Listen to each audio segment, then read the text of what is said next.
Now, there's some key things you need to know before exporting out your audio.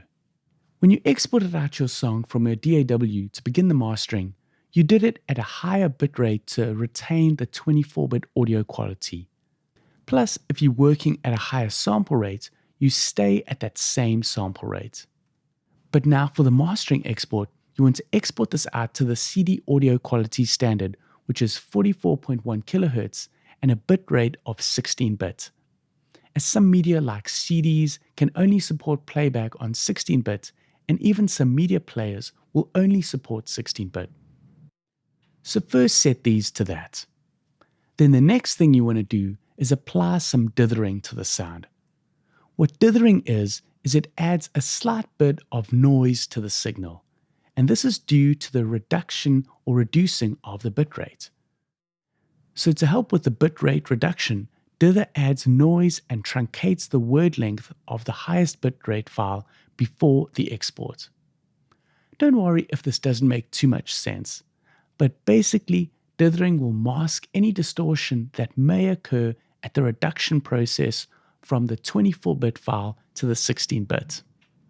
And this is part of the science of mastering. But just make note that the important thing is to add dithering if you're changing the bitrate from a higher value to a lower one, like down from 24-bit to 16-bit. So let's make sure you have all those settings set up. I'm going to do the same thing on my side. So I'm going to go to the File menu, and then I'm going to go to Bounce Project or Selection. So I want it to go to an uncompressed audio wave format, which is going to be WAV.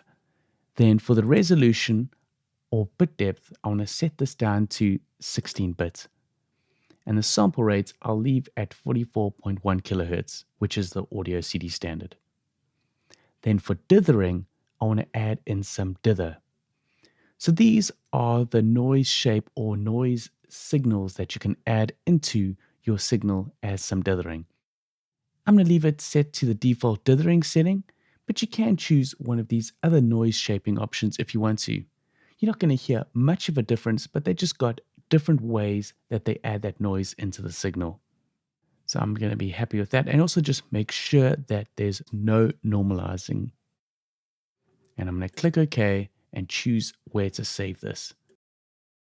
Now let's compare the before and after results. I'm going to pull in my mastered audio file. You can see that the waveform looks slightly different. It has been boosted, and this is just because of all the processes that it's passed through. So on this track, I just want to bypass all the mastering effects, plus the limiter that I added on the main output. Then I'm going to mute the master track and just play back.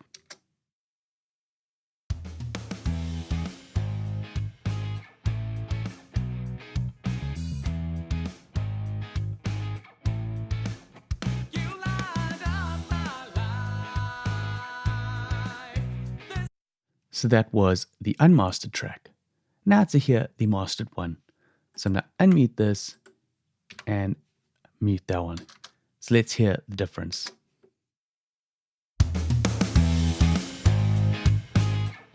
Quite a big difference, eh?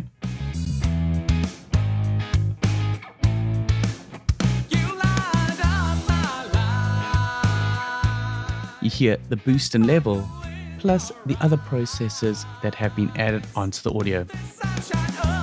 Let's check again.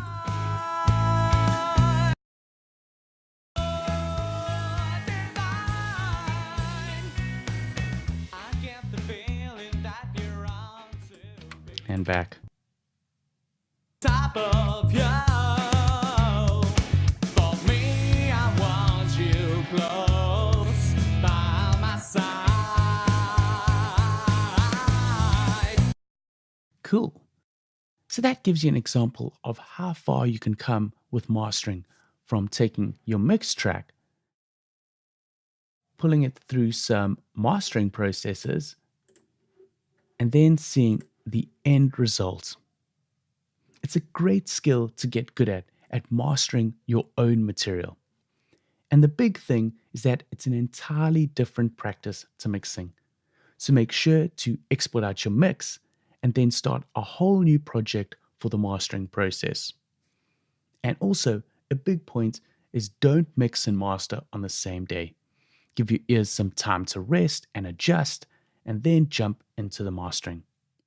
So take what you've learned here and go in and master your own tracks and see how they come out.